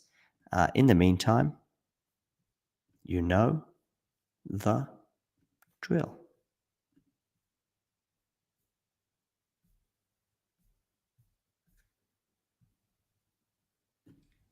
If you enjoyed this video, make sure you hit that like button.